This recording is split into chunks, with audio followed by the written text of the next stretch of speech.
It's the 28th of April 2010. We're in the Nou Camp in Barcelona for a Champions League semi-final second leg. This has potential to either be a stalwart defensive performance to close out a first leg lead, or an amazing comeback game with 1,000 different moments of magic. Somehow it managed to be both. Somehow the most iconic moment happened after the final whistle. Somehow Jose Mourinho's Inter Milan managed to put up a defensive masterclass to stop what might be the greatest club side of all time, with 10 men, away from home. This is why it makes sense that Jose took an uninvited lap around the Nou Camp to the boos and whistles and anger of 90,000 people and randomly Victor Valdez. But Jose's pent-up anger at Barcelona and the man in the opposite dugout, Pep Guardiola, had been building for some time, so it was understandable that he wanted to let off some steam. But let's dive into why. Hello and welcome to the 13th ever episode of the Unsigned Manager podcast. My name is Siji Kolawole, and each week I take a look at football's biggest headlines, stories and events from both the past and the present to break them down and understand what really happened there. Now, between 2000 and 2015, there were two iconic managers who were clearly a cut above the rest. But as it always happens in football, their personal relationship turned sour as soon as the competition heated up. One felt betrayed and would vow to exact revenge, as the other's competitive nature got the best of him at times. In this episode, I want to take an in-depth look at the relationship between Jose Mourinho and Pep Guardiola, and understand how their off-the-field personalities and situations turned major clubs into bitter rivals. So let's get into the episode. Okay, so you know who they are now, you know how famous they are now, but let's go back and take a look at before they were household names. Born in Barcelona, it only made sense that Pep Guardiola was another talent to come out of the famed La Masia Academy. He joined the club at 13 as a right winger and was a pretty solid player. He wasn't a standout at the time, but all reports show that he was good. But then someone came and changed his fortune. In literally his first week at the club, Johan Cruyff, who might as well host the podcast at this point, came down to a Barcelona B game and told the manager to move the right winger into defensive midfield because he thought he might be better suited there. Legend has it that this was the moment Cruyff knew Pep would be a big part of the club's future because he adapted so well and so easily to the base of midfield, moving the ball well because of his positional awareness, ball control and understanding of the game. In the 91-92 season, at only 20 years old, moving like a young Jack Wilshere, Pep became an integral part of a successful Barcelona team who walked through La Liga and the European Cup. That was the heralded dream team that Cruyff had built in Barcelona, and they retained the next two La Liga titles with the 21-year-old defensive midfield ace in Pep Guardiola moving the ball forward to Romario, Stoichkov and the rest. Pep was being acclaimed as one of the best young players in the world, and even after Cruyff left, someone who had handpicked him put him in the team because he best represented his style. Pep still maintained his position in the centre of the park. He became captain under Louis van Gaal, definitely an episode coming on him one day. But his later seasons at Barcelona were riddled with injuries, but before that, this guy was a star. Star player at Euro 2000, competing in the Olympic Games in his home country, and was nominated for the Ballon d'Or twice in his career. Former Barcelona president Joan Laporta once said that Pep was the greatest midfielder in the club's history, and he's competing with some big names up there. He put in 17 years at the club, mentored the new up-and-coming stars like Xavi and Iniesta, won 16 trophies, but he'd now decided it was time to move on with the second half of his career.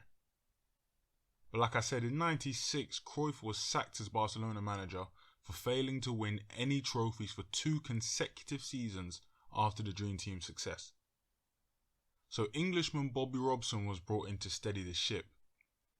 But the issue is that football is a very communication-based sport. If you can't speak and understand what your teammates and your players are saying, you're never going to get anything done. And Bobby Robson didn't speak Spanish. But he didn't speak Portuguese either, which is why when he was managing Sporting Lisbon and Porto, he needed to hire a translator. Someone who knew enough about football to understand Bobby's ideas and be multilingual enough to convey them to players. Luckily for Bobby, there was a young, recently professional coach who was looking to break his way into the limelight.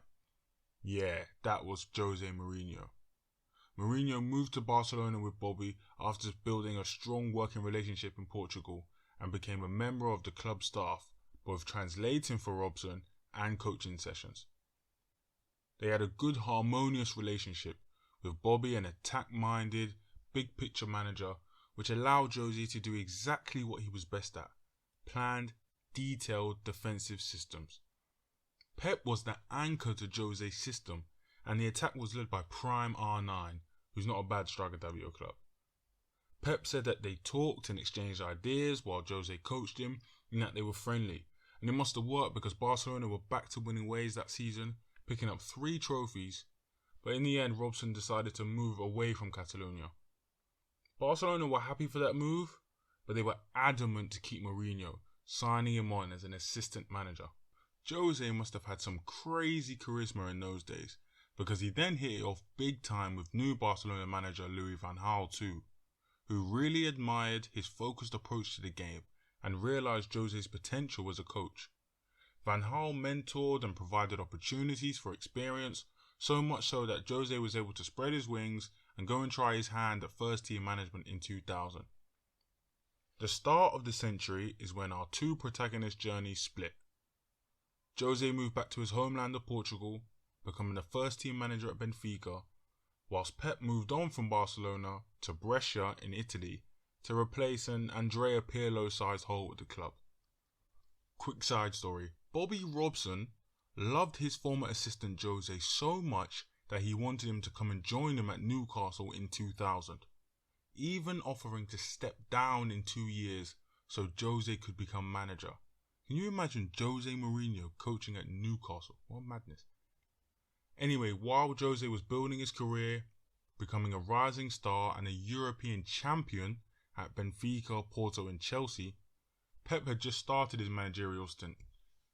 He was appointed Barcelona B coach in 2007, which is essentially Barcelona's way of saying you can do work experience in here and get your coaching skills up before we promote you to the first team. And you'll never guess what, someone as smart as Pep, he was brilliant at Barcelona B. He and future Barcelona manager Tito Villanova battered through the Spanish second division, and Pep's football philosophy that he developed with a blend of Cruyff and his own style was heavily attractive and leaned towards the methods Barca wanted. But then we reach a very important crossroads in football history. Actually incredibly important. You never hear anyone talk about this, but this could have changed the way we see the game. Jose was sacked from Chelsea in 2007 after a poor run at the start of the season, which was accelerated by a series of arguments with owner Roman Abramovich. See, soon after that, Barcelona sacked their manager Frank Rijkaard, looking to get back to the style of Cruyff's dream team, which Pep was obviously a big part of. So this is where the bad blood begins. In the left corner is Jose Mourinho, who by 2007 is one of the best managers in the world, who has just conquered England with a pretty continental style of play and won a Champions League with a complete underdog Porto team and used to coach the club during their most successful period in recent history. And in the right corner is Pep Guardiola, a beloved former player at the club who's been plying his trade with Barca B, who Cruyff specifically mentored and knows the club's DNA inside and out. Apparently, Jose gave a phenomenal PowerPoint presentation to Barcelona's hierarchy, but they were slightly wary that his explosive personality and demanding nature wouldn't fit the direction of the club, which is slightly ironic because explosive personality and demanding nature are probably the 2 best descriptors for Johan Cruyff, who Barcelona were attempting to reproduce. Ferran Soriano, the former Barcelona executive, and Manchester City CEO right now. He wrote in his book that although Jose was an enticing candidate for the management position, he met less of the criteria than Pep. There's a long list of criteria, but the key points that stood out to me were play style, promotion into the first team, maintaining a conservative media profile, and supporting the good governance of the club. Now, in fairness to Barcelona, from what we've seen of Jose after this, there is no way these two would have worked together. This would have been a match made in hell. I'm going to try and avoid going in depth and drowning you in systems and details, but let's take a quick look. So from the start of his management career till 2007, Jose played a very defensive style with attacking principles clearly being second to defending. This is the man who built the best, most mean defensive team in Premier League history. Check out episode 9 for that. And prospered in the defend and counter / building on defensive solidity model. This was clearly not what Barcelona were looking for, as they wanted to get back to that Cruyffian, free-flow and artistic style of play. Don't get me wrong, Jose's football was highly effective. But it was more defensive and destructive and brutal compared to what Barcelona were looking for. Promotion into the first team probably wouldn't have been a real point of success for Jose either. How many debuts did he give at Chelsea? If you think about it, how many young players were Chelsea bringing through when he was there? Don't even have to talk about a conservative media approach. Jose is a madman in front of the camera. He is a journalist's dream. He's not going to keep quiet and toe the line of the club. And good governance of the club probably would have been difficult as well. Ironic considering how poorly Barcelona are run today. But for Jose, whose transfer spend can be outrageous, I'm not sure Barca would have had it at the time. Imagine how badly they buy players now. This is a Jose Mourinho who wanted to buy Jerome Boateng, Willian and Ivan Perisic in 2018. This is a guy that called Chelsea when he was Manchester United manager and said, "We will give you Anthony Martial if you give us Willian."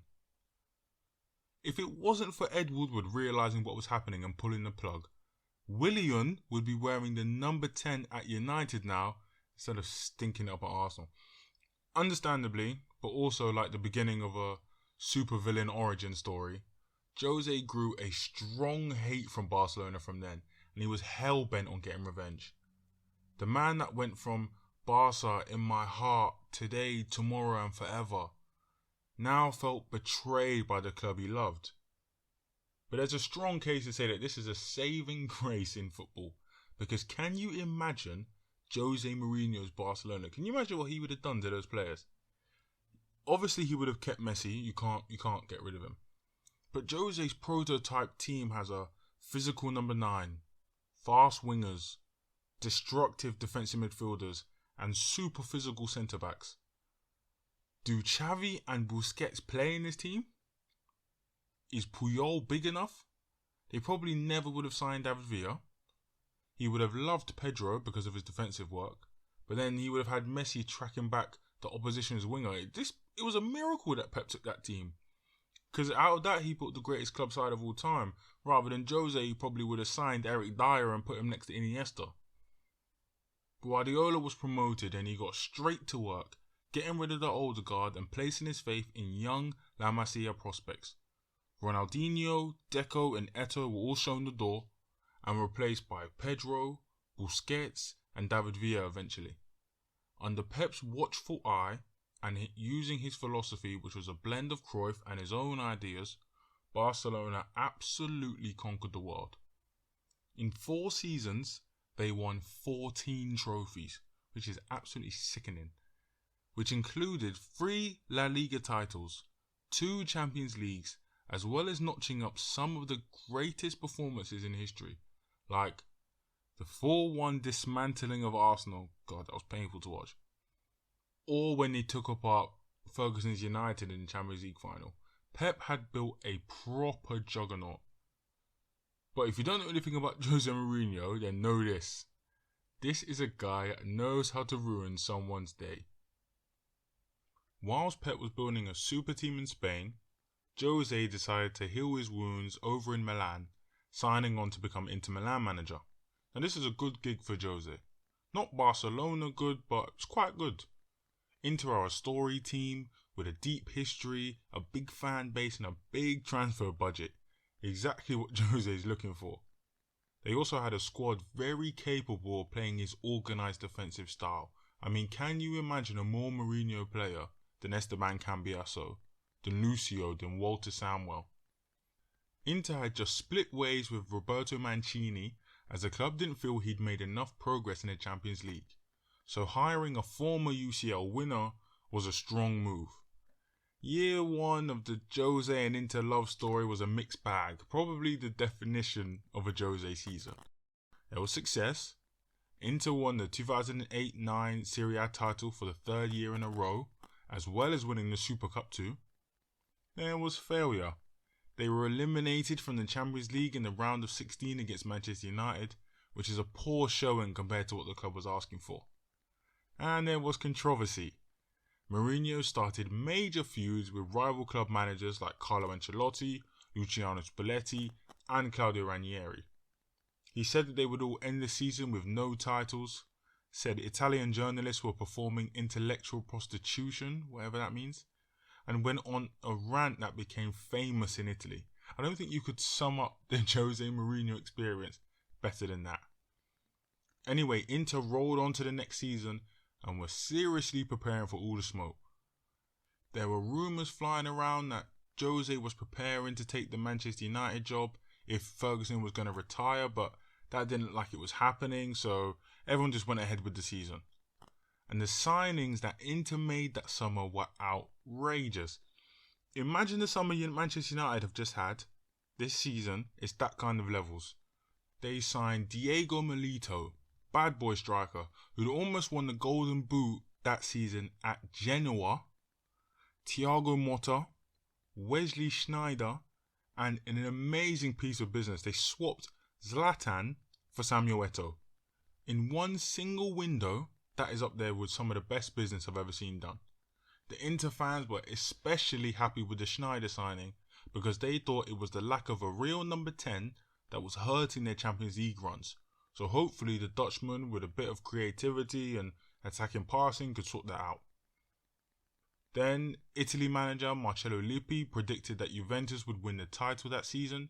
So Jose went into attack mode, pointing out how disrespectful that was from the national coach to not respect the reigning champions of that country. But Inter got over it and they were going strong in Italy and in Europe, leading the Scudetto and breezing past Chelsea in the Champions League. That must have felt so good. On their way to set up a legendary Champions League tie. At this time, Barcelona and Inter Milan hadn't come head to head. Jose and Pep hadn't gone head to head in a big way, but things were about to change. So in that season's group stage, Milan and Barca were paired in the same group, both heavily favoured to go through. The first game is a tame 0-0 draw, and the return leg in Barcelona had more fireworks, but Barca ran out 2-0 winners. In that game, in the second game, Xavi ran riot in midfield. Obvious, too much of a baller, give him too much time and space and he had the ability to hurt you. So Jose understood that, he put that in his memory bank and decided to deal with that if they ever played each other again. Both teams did get through the group and eventually would meet up in the final, fighting for the right to compete for club football's biggest competition. The first leg is an absolute coaching masterclass on Mourinho. I remember watching this game at the time. I was about 10 years old, so I didn't really have any knowledge or understanding to what was happening. I didn't get the tactics and the systems, but I watched it again about 2 years ago and I'm absolutely shocked at how well drilled Inter Milan are. There's an amazing YouTube channel called Coach's Voice, which has professional managers come on and explain their tactics for specific games, and Jose did an episode on the semi-final first leg, and if you're a football nerd, it's your dream. Go and check that out. Super long story short, I don't want to rip the whole video and explain everything. Jose knew Barcelona's wide areas were vulnerable, because of what Pep wanted to do with the wingers and the fullbacks. So he exploited that space and had Messi man-marked whenever he got in the zone in front of the box. Had Pandev track Dani Alves going down the right wing and then played defend and counter. I'm not doing it any justice. You need to go and watch the video to completely understand it, but it's like he worked out exactly how to stop Barcelona. And it must have worked because Inter ran out 3-1 winners. It's a proper 5-star military general performance. He dealt with Xavi so much better that game. Everything. Every issue Barca had, he managed to stop. So now it was on, second leg, at the Nou Camp in front of 90,000 people as Pep tried to come back against Jose's stout defensive team. And again, this is a game I watched at the time. And I was so engaged in it because of all the madness that was happening, but the gravity didn't hit me until I rewatched it as an adult. I watched this again in my uni kitchen about 2 years ago with the sound off, with the lights off by myself. I'm just there watching the screen, absolutely enthralled. This is easily the best game of football I've ever seen. And I'll be surprised if anything can overtake it. Barca versus Manchester United in the Champions League final was probably the best single performance from one team. But this game, Inter Barca's second leg, is the best game I've ever seen. It's like... it's like the maddest episode. Everything goes wrong. Everything. I feel like saying spoiler alert. But this game is 11 years old. So if you haven't seen it, that's your fault. Go and blame yourself. But there's loads of full match replays on the internet, so do yourself the justice of watching it. Jose said afterwards, "It's the most beautiful defeat of my life. It's a style of blood, not skill. We were a team of heroes. It's a pity I couldn't play myself because I've got the same blood. I've already won a Champions League, but today was even better. We made huge sacrifices." Alright, let's get into the game. Let's get into this. As the game started, Inter knew that their backs were going to be up against the wall. Having to play in Barcelona for a big knockout game is horrible for a few reasons.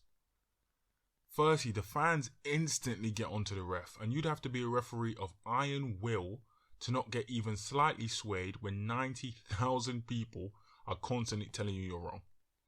Barcelona also have a history of dodgy refereeing in their favour. Champions League final against Arsenal, knockout game against Chelsea at Stamford Bridge. So that can hurt the opposition, because if they get it in their head that everything is going wrong, then they're more likely to make mistakes and get frustrated. And then what did Jose do? His pre-match comments, he threw more gas on the fire, antagonising all of the Barcelona fans, players and their manager Pep Guardiola by saying their referee tactics were poor, which made the hatred even stronger. And then you had to actually deal with this team on the pitch. Small, agile, nippy players like Messi, Pedro, Xavi, who could all get the wrong side of a defender, and if that happens and they go down, easy pen, ref can't do anything about it. But Jose was in strong spirits, saying before the game that Barcelona's weird obsession with winning the Champions League at Real Madrid's ground, which is where the final was going to be, would cloud their judgment in the big game and his side would be victorious. The game starts off pretty even. Both sides are getting good opportunities and feeling their way into it. Both teams are moving the ball, whatever, but then disaster strikes.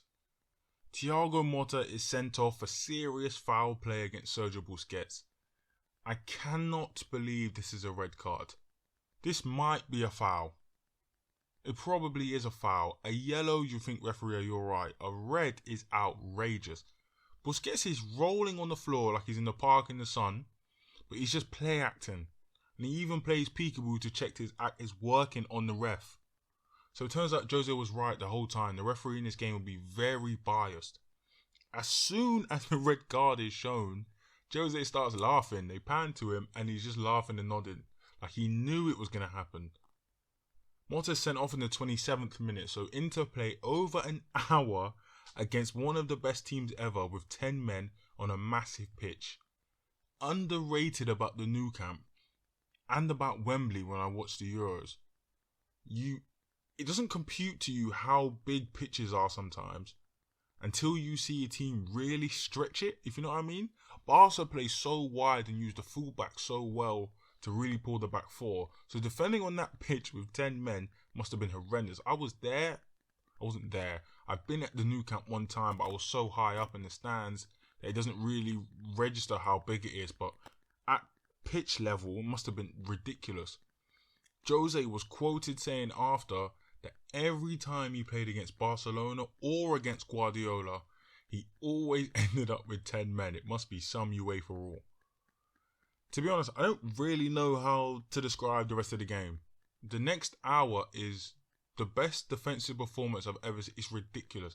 Inter are defending like their lives absolutely depend on it. It's amazing viewing.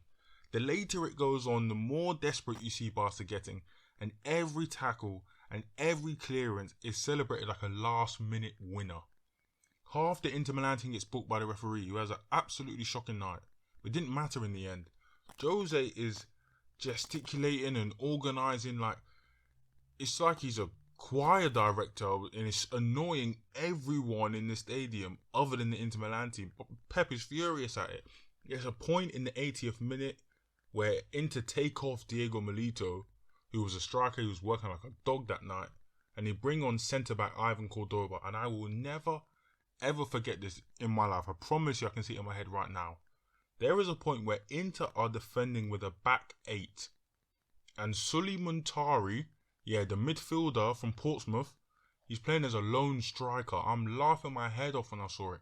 I'm thinking, what on earth is happening here? But he had committed to barking the buzz so much that I respected it. Yeah, I'll play with a back 8. You have to get past me. Inter covering every blade of grass, shutting down Messi, shutting down Xavi. Ibrahimovic has a horrid night. It's basically non-existent. It's like they're willing their way to the final. But they lose the game 1-0. Piqué's goal is crazy. The turn, the technique, go and check that out. Go and check out Piqué's goal in the second leg. Mad goal, but Inter go through on away goals, so it's all good. Some of the individual performances from Inter players are incredible, but Lucio and Walter Samuel are standout. Just cleaning up every single opportunity. They look like bouncers at the club when you just know you're not getting in. You look at them, you think it's not happening tonight. And if you thought the drama ended there, it didn't. The full-time whistle goes. Inter Milan are going to a Champions League final. And Jose just starts sprinting across the centre of the pitch. He runs straight across the pitch to celebrate and point to the Inter Milan fans who are in the far corner of the stadium. He doesn't even speak to anyone. He doesn't hug anyone. He just starts running. He stands in front of the Inter fans and points to them. Doesn't say anything, just stares and points. Cambiasso is rolling around the floor, crying like he's a newborn. Sully Muntari starts singing in Jose's ear. I can't even tell you how funny that is. It's so strange. It's funny. It's amazing. Barcelona had 76% possession and all of the shots. Literally, Inter Milan did not have one shot. They committed to defending so much. He said, forget it, we're not going to try and score. I still cannot believe that they went through. Barcelona star Pedro said that the legacy of that team was not as good as it should have been, and he feels like they should have won 3 Champions Leagues in a row, but like I said, if there's one man on this planet that can spoil a party, it's Jose Mourinho. Inter did go on to beat Bayern Munich in the final to become European champions and win the first treble in Italian football history.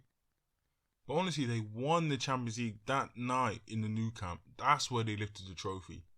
Not physically, but mentally.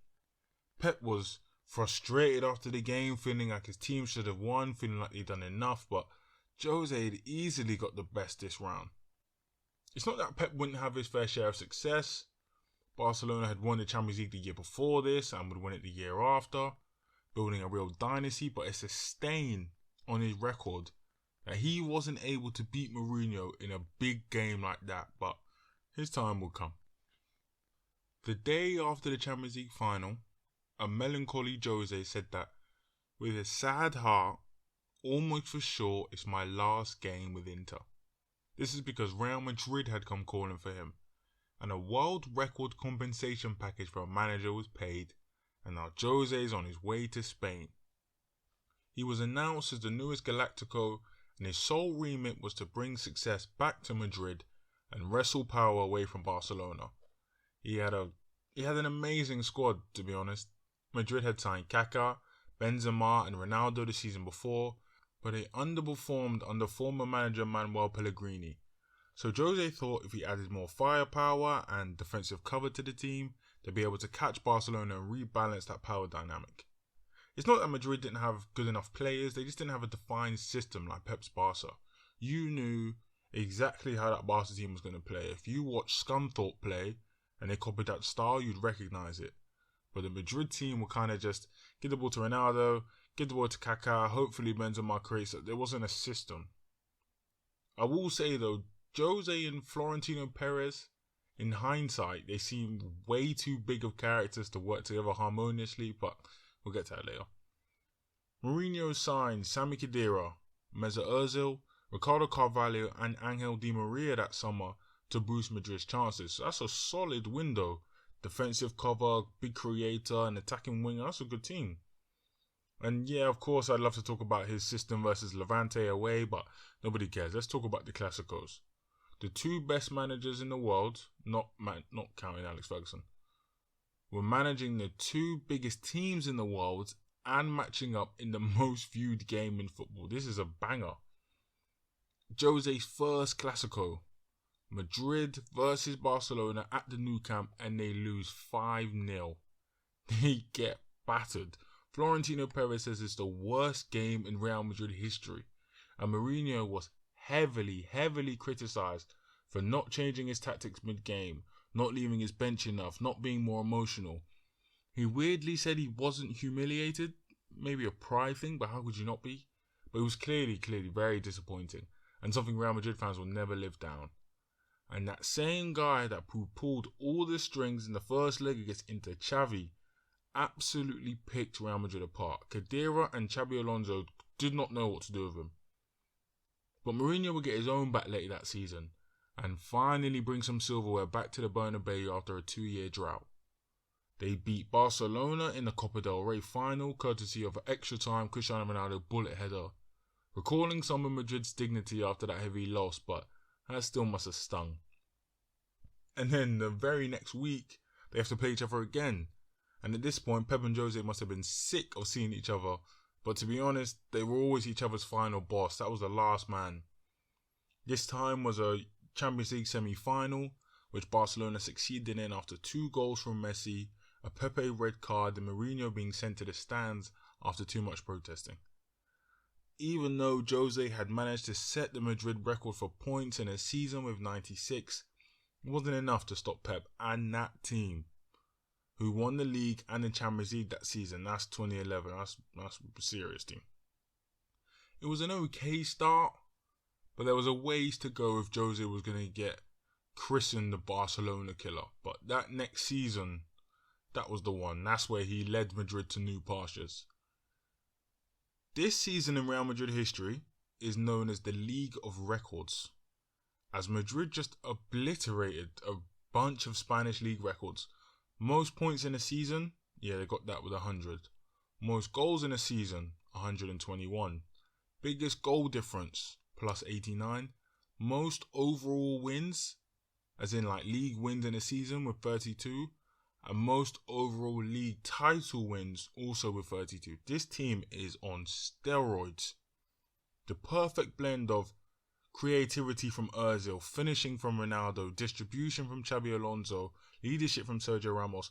Cristiano Ronaldo scored 46 goals in the league that season. What is that? What do you do with that?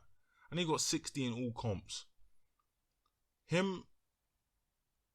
46 goals in a season is, honestly, I don't know what to do. That must be the most in a league campaign. Off the top of my head, Lewandowski, the names that come close to me are Lewandowski and like Gerd Müller.